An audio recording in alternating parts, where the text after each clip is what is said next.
자, 기본 습관의 세 번째 마지막 시간이죠. 첫 번째 기본 습관 복습 한번 해볼까요? 자기 관찰 습관이 첫 번째였고요. 두 번째는 생활 습관이었습니다. 자기 관찰 습관은 모든 삶의 행적을 기록해봐라. 두 번째 생활 습관은 마땅히 해야 할 것이 무엇인지를 알고 그것을 실천하는 습관을 생활 습관이라고 했습니다. 자, 세 번째 습관은 집중 습관입니다. 888 법칙을 말씀을 드렸죠. 8시간 먹고 놀고 8시간 자고 그리고 8시간은 일하는데 공부하는데 쓴다. 그러면 그 8시간을 책상에 앉아있는 시간이라고 볼 때 어떤 아이들은 8시간을 앉아있지만 1시간도 공부를 못하는 아이들도 있더라는 겁니다. 한 아이 고등학생 아이인데요. 상담을 한번 했습니다. 제가 이렇게 물어봤습니다. 하루에 책상에 앉아있는 시간이 어느 정도 되니? 라고 물어봤습니다. 학교에 가서 앉아있는 시간, 학원에 가서 혹은 과외하면서 숙제하면서 아니면 혼자 공부하는 시간까지 다 합해서 하루에 책상에 앉아있는 시간이 어느 정도 되냐 봤더니 한참을 계산하더니 한 12시간쯤 되는 것 같아요. 라고 답했습니다. 다시 제가 질문했습니다. 그 중에서 진짜로 집중해서 공부한 시간은 어느 정도 되니? 라는 질문을 했습니다. 약간 당황했어요. 그리고 한참을 생각하더니 1시간쯤 되는 것 같아요. 옆에 앉아있던 엄마가 너무너무 당황스러웠어요. 당황스러워했습니다. 왜 그랬을까요? 본전 생각난 거예요. 내가 너한테 지금 얼마나 이렇게 투자하고 있는데 12시간 책상에 앉아서 겨우 1시간 공부한단 말이야. 자, 이것은요 실제로 정말 많은 아이들의 모습을 보여주는 단적인 예라고 저는 말씀드릴 수 있습니다. 책상에는 앉아있지만 실제로는 공부가 되지 않는 그런 상태로 책상에만 앉아있는 아이들이 너무너무 많더라는 겁니다. 그러면 그 원인이 무엇일까? 두 번째는 어떻게 하면 그 문제를 해결할 수 있을까? 사실 이 부분에 대해서는 이 메타코칭 TV를 통해서 지금 6번에 걸쳐서 이 집중력이 떨어지는 원인과 집중력을 높일 수 있는 방법 5가지에 대해서 지금 순차적으로 6개의 강의로 올려드리고 있습니다. 그 부분을 한번 좀 참고하시면 좋을 것 같고요. 오늘은 원론적인 이야기를 좀 드려볼 수 있도록 그렇게 하겠습니다. 왜 집중하지 못하느냐? 이것도 간단하게만 설명을 드릴게요. 한 인간이 가지고 있는 본질적인 요소가 있습니다. 그것을 이해하면 집중력이 떨어지는 원인을 찾아낼 수 있어요. 자, 첫 번째, 마음의 문제입니다. 동기의 문제예요. 할 마음이 없어요. 책상에 앉아있지만 엄마의 강요에서 어쩔 수 없이 학교에 가서 학원에 가서 앉아있지만 마음은 없습니다. 동기가 없어요. 그러면 집중력은 떨어질 수밖에 없습니다. 두 번째 문제는 몸의 문제입니다. 저녁에 날 새고 와서 지금 앉아있다면 내 의지력과 관계없이 집중력은 떨어질 수밖에 없어요. 우리가 이야기할 때 이 몸의 요소는 수면만의 문제는 아니에요. 자세 좋으신데요. 자세의 문제도 있고요. 혈액순환의 문제일 수도 있습니다. 몸의 독소 같은 것들을 잘 해결하지 못해서 집중력이 떨어지기도 해요. 왜 수면을 못하면 집중력이 떨어지냐면 인간은 활동을 하게 되면 피로물질이라는 독소가 몸에 쌓이게 되고 이것을 풀어주는 방법이 수면입니다. 근데 수면을 제대로 못하면 숙면하지 못하면 몸의 독소를 계속 가는 것이기 때문에 집중력이 떨어질 수밖에 없죠. 그 독소가 몸에 퍼지기 때문에. 세 번째 문제는요. 자기 관리의 문제입니다. 지금 제가 자기 관리에 대한 습관의 이야기를 드리고 있죠. 바로 이것도 그 부분 중에 하나죠. 예를 들자면 내가 뭘 해야 될지 몰라. 바로 시간 관리의 문제죠. 그건 집중력이 떨어질 수밖에 없죠. 환경관리적인 측면도 있습니다. 방해물이 있어요. 방해물. 그런데 방해물과 늘 같이 있습니다. 방해물은 다른 말로 유혹이라고 이야기해요. 유혹은 어떻게 이기죠? 우리는 유혹을 싸워서 이겨야 된다고 생각합니다. 유혹은 지금까지 역사적으로 싸워서 이겨본 역사가 없어요. 그래서 유혹을 이기는 최고의 방법 7글자로 저는 이렇게 정의를 내립니다. 36개 줄행남. 도망가는 거. 유혹은 싸워서 이겨야 될 대상이 아니고요. 피해야 될 대상이고 도망가야 될 대상인 거예요. 그래서 요즘 그 카공족이라고 하죠. 카페에 가서 공부한다. 그래서 대학생들이 많이 카페, 고등학생들도 그렇고요. 그래서 독서실도 카페 형식의 독서실이 지금 굉장히 유행하고 있습니다. 왜 거기 가면 공부가 잘 되느냐? 왜 그럴까요? 지켜주는 게 있기 때문에 그래요. 지켜주는 게. 누가 지켜줘요? 옆에 있는 사람들이 지켜준다니까요. 카페 가가지고 자고 있어 보세요. 창피하잖아요.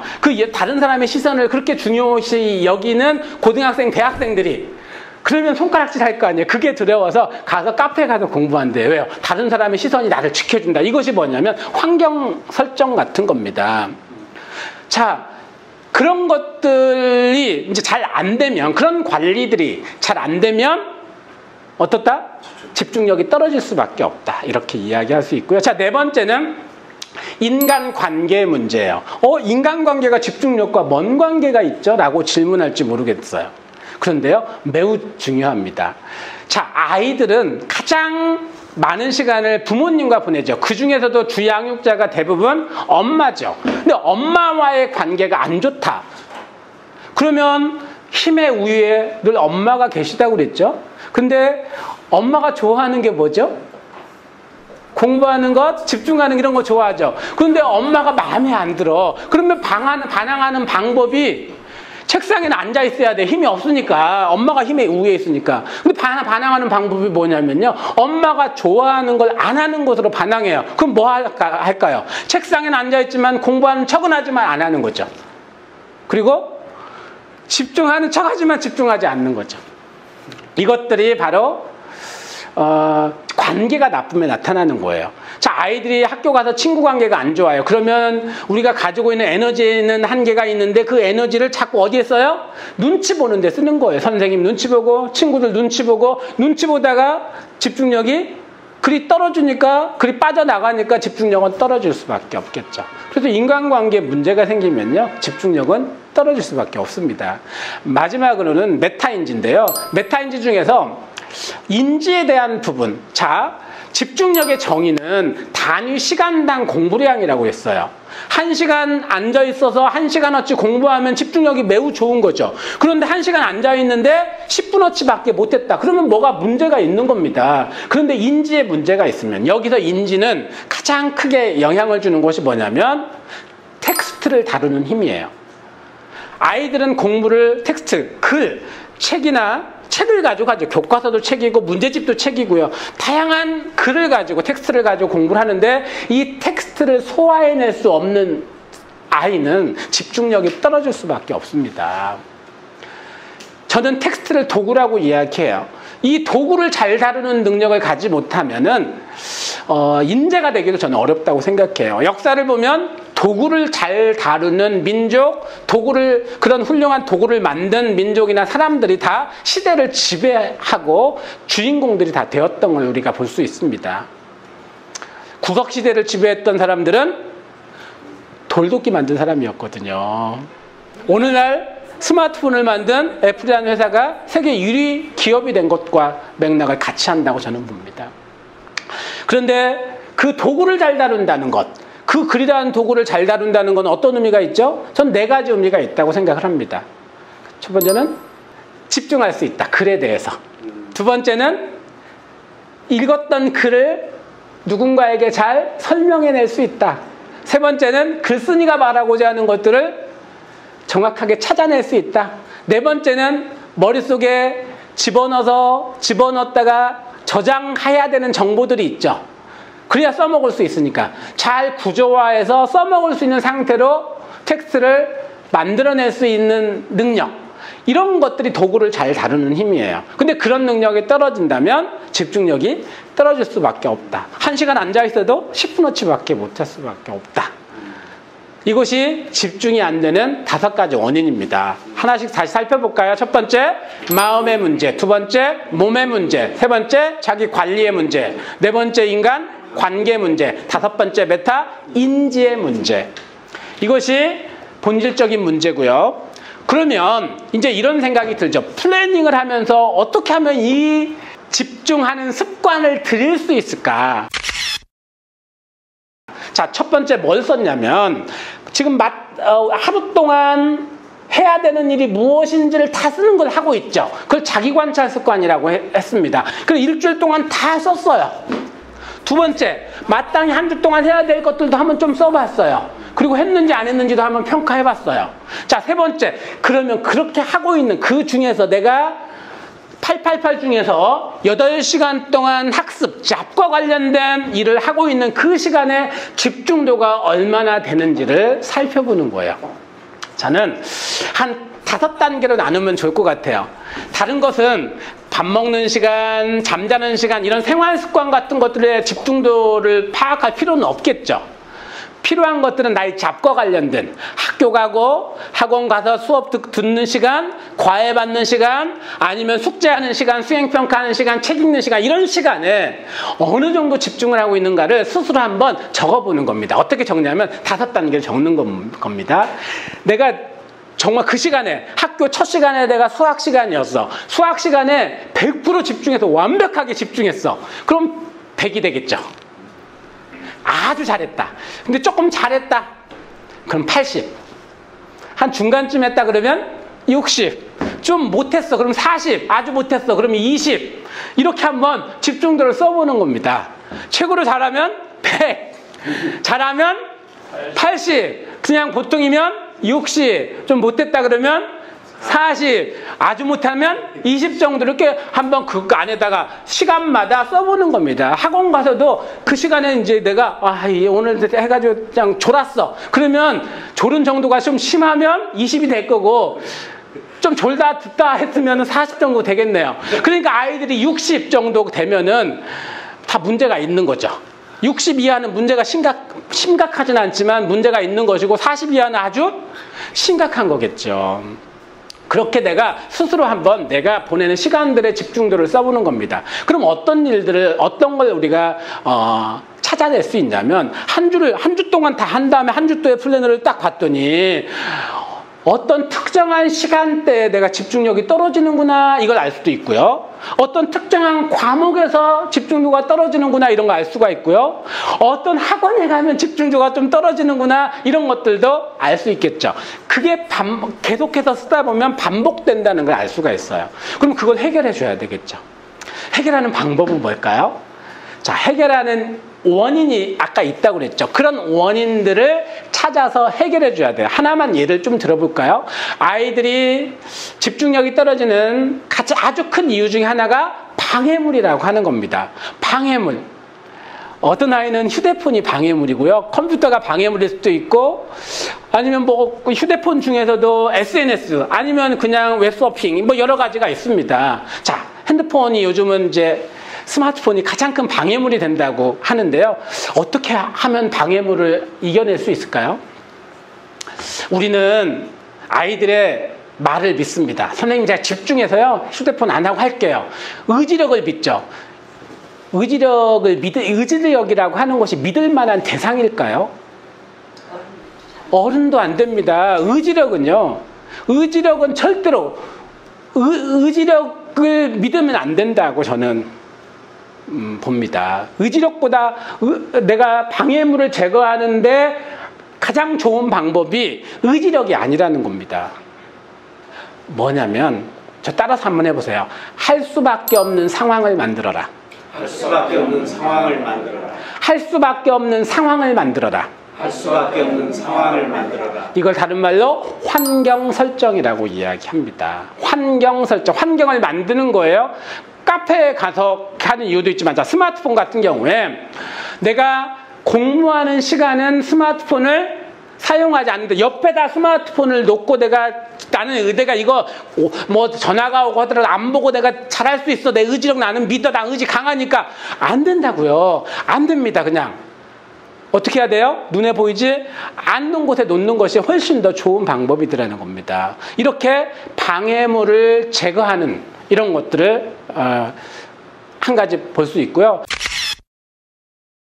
자, 플래너에다가는 뭐 쓰자? 집중도를 계속해서 써나가면서 그렇게 해결해 나가는데 하나만 예를 더 들어볼까요? 저는 멀티태스킹 하지 말아라 이걸 꼭 말씀드리고 싶어요. 한 번에 두 가지 일 하는 거. 어렸을 때부터 이건 훈련해야 된다고 생각을 합니다. 아이들이 영어 공부를 하면서 딴 생각을 하죠. 딴 생각이 뭐냐면 멀티태스킹이에요. 그러니까 내가 공부하는 것과 다른 것이 두 개가 내 뇌에, 의식의 뇌 안에 두 가지가 공존하는 것을 말하는 거거든요. 근데 우리의 뇌는 의식의 뇌, 그걸 이제 워킹 메모리라고 이야기하는 작업뇌라고 이야기합니다. 이 작업뇌는요, 넓지 못해요. 그래서 몇 개 들어가지 않습니다, 한 번에. 근데 다른 것이 들어오면 얘는 나갈 수밖에 없어요. 그러니까 집중도가 떨어질 수밖에 없는 겁니다. 한 번에 한 가지를 해라. 이렇게 생각했으면 좋겠습니다. 우리의 뇌가 있는데 뇌에 방이 있다고 생각하면 좋을 것 같아요. 방. 수없이 많은 방이 있고 이 방마다 열쇠를 좀 채워놔라. 방마다 열쇠를 채워놓고 평상시에는 열쇠 채워놓은 상태에서 그대로 놓는 거예요. 근데 그 일을 하겠다라고 생각할 때는 그 문의 열쇠를 열고 들어가라. 그리고 문을 잠그고 그 안에 가서 그 일만 해라. 예를 들어서 영어 공부방이 있어요. 영어 공부방이 자물쇠를 열고 들어가. 영어만 하는 거예요. 그리고 영어가 끝나면 어떻게 해요? 나와서 문 잠그는 겁니다. 그리고 영어는 다시는 생각하지 말아라. 사실은 생각 안 한다는 것은 의식의 뇌에 있던 것들을 무의식의 뇌로 보내는 작업을 이야기를 해요. 그렇다고 해서 사라지는 것이 아닙니다. 그리고 다른 일을 하는 거예요. 사실 저는 이렇게 살아온 지가 좀 오래돼가지고 어떤 일을 할 때 어떤 마음으로 하냐면 내가 지금 하고 있는 일이 내 인생의 전부인 것처럼 이렇게 일을 합니다. 심지어 저는 공부를 하거나 글을 쓸 때는 당연히 그렇게 하겠지만 농장에 가서 잡초를 뽑을 때는 잡초 뽑는 것이 내 인생의 전부인 것처럼 잡초를 뽑습니다. 그럼 어떤 일이 벌어지는지 혹시 아세요? 잡초 뽑는 것이요, 너무너무 재밌어요. 우리는 재미라는 요소를 생각할 때 재미는 두 가지 요소가 있습니다. 하나는 말초신경을 자극하는 재미가 있어요. 우리가 게임을 하거나 영화를 볼 때 오는 재미가 있죠. 그런데 또 하나의 재미가 있습니다. 바로 중추신경을 자극하는 재미예요. 그 중추신경을 자극하는 것은 뭔가 감동, 뿌듯함, 여기서 오는 것들이에요. 성취감에서 오는 재미를 중추신경 재미라고 이야기해요. 자, 그 재미. 그러니까 영화를 보면 재밌을까요? 우리는 그렇게 생각해요. 재밌는 일과 재미없는 일을 나눠 놓습니다. 실제로는 그렇지 않아요. 재밌는 일과 재미없는 일이 나눠져 있는 게 아닙니다. 뇌가 재미를 느끼는 것은요, 집중하는 일은 재밌고 집중하지 않는 것은 재미가 없는 겁니다. 극장에 가서 졸면요, 나와서 기분이 얼마나 찜찜한지 아세요? 재미없습니다. 영화가 왜 재밌냐면 집중할 수 있는 요소가 잘 만들어져 있기 때문에 극장 가서 영화 보는 게 재밌는 거죠. 왜요? 깜깜한 밤에서 깜깜한 곳에서 그것만 보니까 왜? 휴대폰 다 꺼놓고 무음해놓고 그러니까 재밌는 거예요. 집중하니까 재밌는 거예요. 근데 거기 가서도 조는 사람이 있어요. 그러면 재미없는 겁니다. 그럼 공부가 재미없을까요? 만약에요, 공부를 집중하잖아요, 뇌는. 그러니까 집중하는 동안에는 재미를 못 느낍니다. 왜? 무아지경이니까 집중이라고 하는 것이. 끝나고 나서 내가 1시간 공부한 줄 알았는데 2시간, 3시간을 했네? 그때 느끼는 성취감, 그때 느끼는 뇌적, 중추신경적인 재미, 바로 이것이 진짜 재미예요. 그러니까 집중하는 훈련을 하는 것이 매우 중요하다. 그래서 한 번에 한 가지씩 해야 재미를 느낍니다. 그게 집중이라니까요.